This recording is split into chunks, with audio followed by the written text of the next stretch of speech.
ওং স্থাপকায় চ ধর্মস্য সর্বধর্ম স্বরূপিণে অবতার বরিষ্ঠায় শ্রীরামকৃষ্ণায় তে নমঃ। ওং নমো শ্রী ভগবতে শ্রীরামকৃষ্ণায় নমো নমঃ। নমস্কার। শ্রী শ্রী রামকৃষ্ণ কথামৃত আলোচনাতে আপনাদের সবাইকে স্বাগত জানাই। ভগবান শ্রী শ্রী রামকৃষ্ণ পরমহংসদেবের অমৃতময়ী বাণী কথামৃত নামে পরিচিত। আগের পর্বে আমি আলোচনা করেছি ঠাকুর শ্রী শ্রী রামকৃষ্ণদেব ব্রাহ্ম ভক্তদের ঈশ্বরীয় তত্ত্ব বোঝাচ্ছেন। সেখানে তিনি বলছেন যে ঈশ্বর সাকার, নিরাকার, ঈশ্বর সগুণ, নির্গুণ বা কালীরূপ, শ্যামারূপ, 14 পোয়া কেন ইত্যাদি বিষয় তিনি বলছেন। আবার সেই সঙ্গে তিনি ব্রাহ্ম ভক্তদের বলছেন ভক্তিপথ ব্রাহ্ম ভক্তদের জন্য খুবই ভালো পথ এবং এটা একটা সহজ পথ। ঠাকুর রামকৃষ্ণদেব বলছেন অনন্ত ঈশ্বরকে অত সহজে কি জানা যায়, আর তাকে জানবারই বা দরকার কি? এই দুর্লভ মানুষ জন্ম যখন পেয়েছো তখন দরকার সেই ভগবানের পাদপদ্মে ভক্তি শ্রদ্ধা লাভ। ঠাকুর বলছেন যদি আমার এক ঘুঁটি জলে তৃষ্ণা যায়, পুকুরে কত জল আছে এ মাপবার আমার কি দরকার? আমি 8 বোতল মদে মাতাল হয়ে যাই, সুঁড়ির দোকানে কত মন মদ আছে এই হিসাবে আমার কি দরকার? অনন্তকে জানার দরকার কি? ইত্যাদি ইত্যাদি বিষয় আলোচনা হয়েছে। এইবার এই পর্বে শুরু করছি। ঠাকুর ব্রহ্মজ্ঞানীদের বলছেন বেদে আছে ব্রহ্মজ্ঞানীদের নানা রকম অবস্থা দেখা যায়। সে পথ জ্ঞান পথ, বড় কঠিন পথ। বিষয় বুদ্ধির, কামিনী কাঞ্চনে আসক্তির লেশ মাত্র থাকলে জ্ঞান হয় না। এ পথ কলিযুগের পক্ষে নয়। এ পথ বড় কঠিন পথ। এই সম্বন্ধে বেদে সপ্তভূমির বা 7 প্লেনস এই কথা আলোচিত হয়েছে। এই 7 ভূমি মনের স্থান। যখন মানুষের মন সংসারে থাকে তখন তার মন শুধু লিঙ্গ, গুহ্য, নাভি এইসব স্থানে মন থাকে। মনের তখন উর্ধ্বদৃষ্টি থাকে না, কেবল কামিনী কাঞ্চনে মন থাকে। অর্থাৎ টাকা পয়সা, বাড়ি গাড়ি, দেহ সুখ ভোগ। পুরুষ হলে নারীর প্রতি আসক্তি, আর নারী হলে পুরুষের প্রতি আসক্তি। এরপর বলছেন মনের চতুর্থ ভূমি হলো হৃদয়। মন যখন এই হৃদয়ে আসে তখন প্রথম চৈতন্য হয়েছে, আর চারিদিকে জ্যোতি দর্শন হয়। তখন সে ব্যক্তি বলে একই একই কি দেখলাম? তখন ঐশ্বরিক জ্যোতি দেখে সে ব্যক্তি অবাক হয়। তখন আর নিচের দিকে বা সংসারের দিকে তার মন যায় না। আর মনের পঞ্চম ভূমি হলো কণ্ঠ, আমাদের কণ্ঠ। যার মন কণ্ঠে উঠেছে তার অবিদ্যা অজ্ঞান সব দূর হয়েছে। সেই ব্যক্তি ঈশ্বরীয় কথা বই আর অন্য কথা শুনতে চান না, বলতে চান না। তার অন্য কিছু আর ভালোও লাগে না। যদি কেউ ঈশ্বর ছাড়া অন্য বিষয়ে কথা বলেন তবে তিনি সেখান থেকে উঠে যান। আর মনের ষষ্ঠ ভূমি হলো কপাল, আমাদের এই কপাল। মন সেখানে গেলে অহর্নিশি ঈশ্বরীয় রূপ দর্শন হয়। তখনও একটু আমি থাকে। সে আমি সেই নিরুপম রূপ দর্শন করে উন্মত্ত হয়ে সেই রূপকে স্পর্শ বা আলিঙ্গন করতে চায়, কিন্তু পারে না। অর্থাৎ আমাদের মন যখন কপালে আসে, তখন ভক্তগণ বিভিন্ন রকম রূপ দর্শন করেন এবং সেই রূপকে স্পর্শ করতে চান, আলিঙ্গন করতে চান, কিন্তু পারেন না। যেমন লণ্ঠনের ভিতর আলো জ্বলছে, মনে হয় এই আলো স্পর্শ করলাম, এই আলো ছুঁলুম, কিন্তু কাঁচ ব্যবধানে আছে বলে ছুঁতে পারা যায় না। এরপর সপ্তভূমি। সপ্তভূমি হচ্ছে শিরদেশে বা মেরুদণ্ডের ঊর্ধ্বে, যেখানে সপ্তভূমি, সেখানে যদি মন যায় তাহলে সমাধি হয়। ওপরে ব্রহ্মস্থানে যখন আমাদের মন যায় তখন সমাধি হয়, ব্রহ্মের প্রত্যক্ষ দর্শন হয়। কিন্তু সেই অবস্থা হলে শরীর অধিক দিন থাকে না, সর্বদা বেহুশ, কিছু খেতে পারে না, মুখে দুধ দিলে গড়িয়ে যায়। এই ভূমিতে 21 দিনে মৃত্যু হয়। এই ব্রহ্মজ্ঞানীর অবস্থা। তোমরা ভক্তি পথে আছো, খুব ভালো আর সহজ পথ। আমরা যেখানে ঈশ্বরকে নিয়ে নানা রকম দ্বন্দ্ব দ্বিধার মধ্যে আছি, ঈশ্বর সাকার না নিরাকার, ঈশ্বর কোন কোন রূপে অবস্থান করছেন, বা আদৌ ঈশ্বর আছেন কি নেই, ইত্যাদি বিষয়ে আমরা নানা রকম ঝগড়া অশান্তি করছি। অথচ ঠাকুর রামকৃষ্ণদেব অতি সহজ সরল ভাষায় একজন সাধারণ মানুষ থেকে শুরু করে একজন ব্রহ্মজ্ঞানীর অবস্থা বুঝিয়ে দিলেন। কারণ তিনি একজন ব্রহ্মজ্ঞানী মানুষ, যিনি ঈশ্বরকে দর্শন করেছেন, ব্রহ্মকে দর্শন করেছেন, যিনি সাকার নিরাকার ঈশ্বরের সমস্ত রূপ সম্বন্ধে যিনি জ্ঞাত, তিনি ঠাকুর শ্রী শ্রী রামকৃষ্ণ পরমহংসদেব। তাই তিনি অতি সহজেই জটিল তত্ত্ব বুঝিয়ে দিতে পারেন। আবার প্রসঙ্গে আসা যাক। ঠাকুর রামকৃষ্ণদেব বলছেন, আমায় একজন বলেছিল, মহাশয় আমাকে সমাধিটা শিখিয়ে দিতে পারেন? এইটা শুনে সকলে হাসতে লাগলেন। ঠাকুর আবার বলছেন, সমাধি হলে সব কর্ম ত্যাগ হয়ে যায়, পূজা জপাদি কর্ম, বিষয় কর্ম সব ত্যাগ হয়। প্রথমে কর্মের বড় হইচই থাকে, যত ঈশ্বরের দিকে এগোবে ততই কর্মের আড়ম্বর কমে যায়, এমনকি তার নাম গুণগান পর্যন্ত বন্ধ হয়ে যায়। শিবনাথের প্রতি যতক্ষণ তুমি সবাই আসনি, ততক্ষণ তোমার নাম, তোমার গুণগান, তোমার কথা অনেক হয়েছে। যাই তুমি এসে পড়েছ, অমনি সেই সব কথা বন্ধ হয়ে গেল। তখন তোমার দর্শনেতেই আনন্দ। তখন লোকে বলে, এই যে শিবনাথ বাবু এসেছেন, তোমার বিষয়ে অন্য সব কথা বন্ধ হয়ে যায়। আমার এই সমাধিস্থ হওয়ার পরে গঙ্গা জলে তর্পণ করতে গিয়ে দেখি যে হাতের আঙুলের ভিতর দিয়ে জল গলে পড়ে যাচ্ছে। তখন হলধারীকে কাঁদতে কাঁদতে জিজ্ঞাসা করলাম, এ কি হলো দাদা? হলধারী বললেন, একে গলিত হস্ত বলে।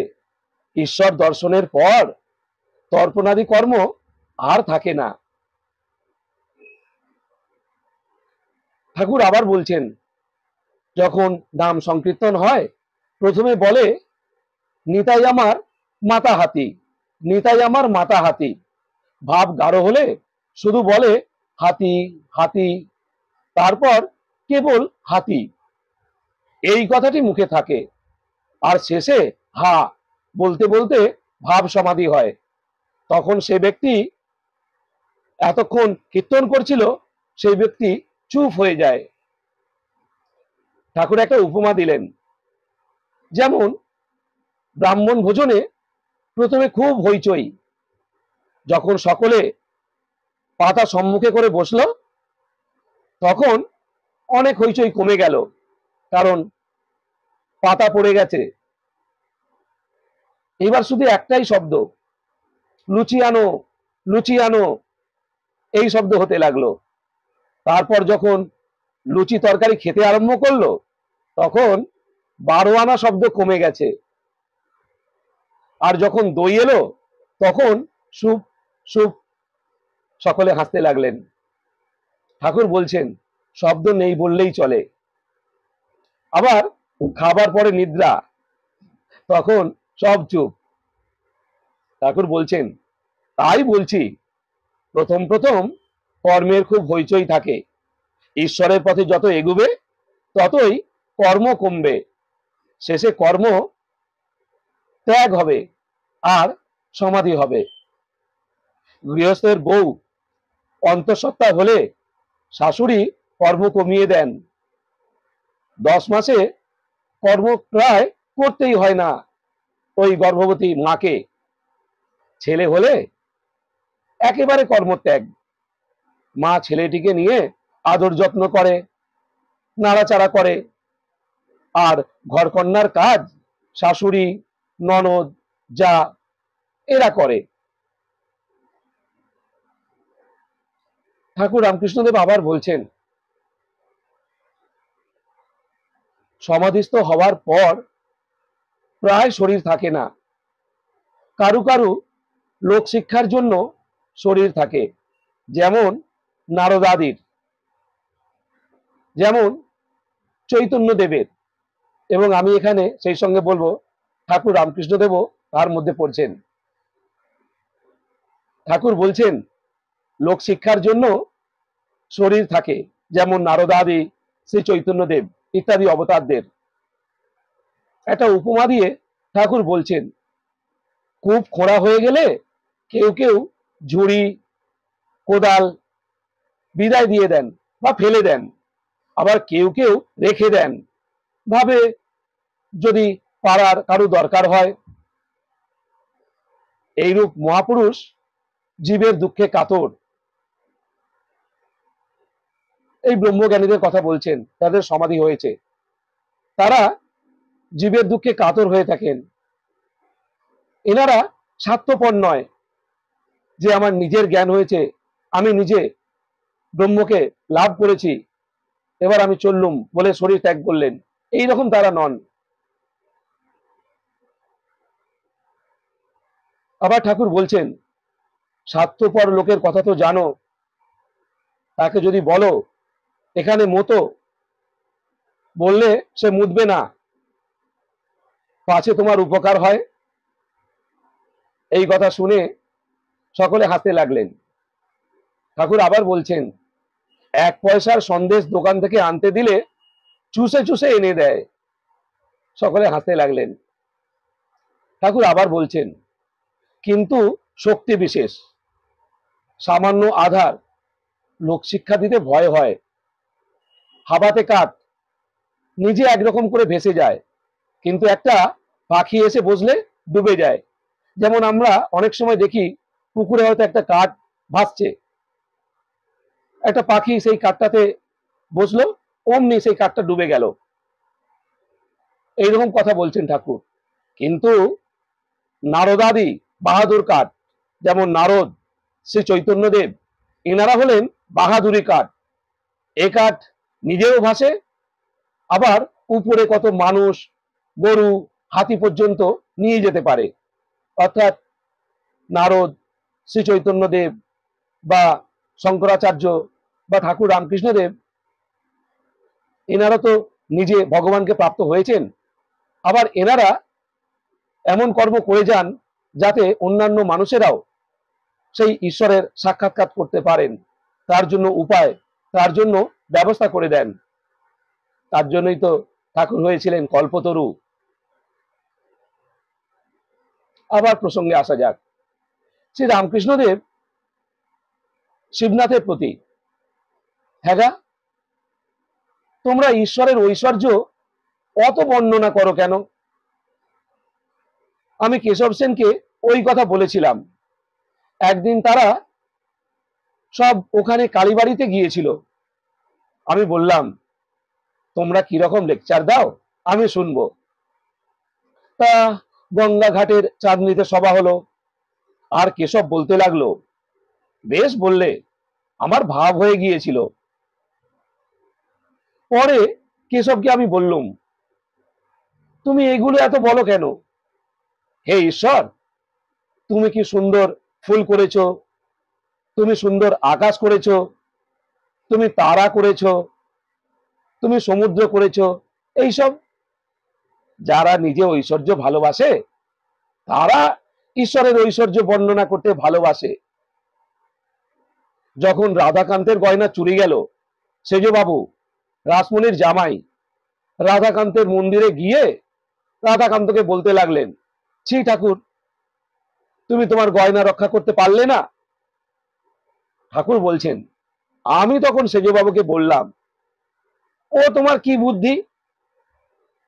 স্বয়ং লক্ষ্মী যার দাসী, স্বয়ং লক্ষ্মী দেবী যার পদসেবা করেন, তার কি ঐশ্বর্যের অভাব? এ গয়না তোমার পক্ষেই ভারী একটা জিনিস, কিন্তু ঈশ্বরের পক্ষে কতকগুলো মাটির ঢেলা। ছি, অমন হীনবুদ্ধির কথা বলতে নাই। কি ঐশ্বর্য তুমি তাকে দিতে পারো? তাই বলি, যাকে নিয়ে আনন্দ হয় তাকেই লোকে চায়। তার বাড়ি কোথায়, কখানা বাড়ি, কটা বাগান, কত ধন জন, দাস দাসী, এ খবরে কাজ কি? নরেন্দ্রকে যখন দেখি তখন আমি সব ভুলে যাই। তার কোথা বাড়ি, তার বাবা কি করে, কটি ভাই, এইসব কথা একদিনও ভুলেও জিজ্ঞাসা করি নাই। ঈশ্বরের মাধুর্য রসে ডুবে যাও। তার অনন্ত সৃষ্টি, তার অনন্ত ঐশ্বর্য, অত খবরে আমাদের কাজ কি? এই বলে ঠাকুর আবার সেই গন্ধর্বনিন্দিত কণ্ঠে সেই মধুরিমাপূর্ণ গান গাইতে লাগলেন। ডুব ডুব ডুব রূপসাগরে আমার মন, তলাতল পাতাল খুঁজলে পাবি রে প্রেম রত্নধন। খুঁজ খুঁজ খুঁজ খুঁজলে পাবি হৃদয় মাঝে বৃন্দাবন। দীপ দীপ দীপ জ্ঞানের বাতি জ্বলবে হৃদে অনুক্ষণ। ড্যাং ড্যাং ড্যাং ডাঙায় ডিঙে চালায় আবার সে কোন জন। কবির বলে, শোন শোন শোন, ভাব গুরুর শ্রীচরণ। ঠাকুর আবার বলছেন, তবে দর্শনের পর ভক্তের স্বাদ হয়, ঠাকুরের লীলা কি দেখি। রামচন্দ্র রাবণ বধের পর রাক্ষসপুরী প্রবেশ করলেন। বুড়ি নিকষা দৌড়ে পালাতে লাগলো। লক্ষণ বললেন, রাম, এ কি বলুন দেখি, এই নিকষা এত বুড়ি, কত পুত্র শোক পেয়েছে, তার এত প্রাণের ভয়, পালাচ্ছে।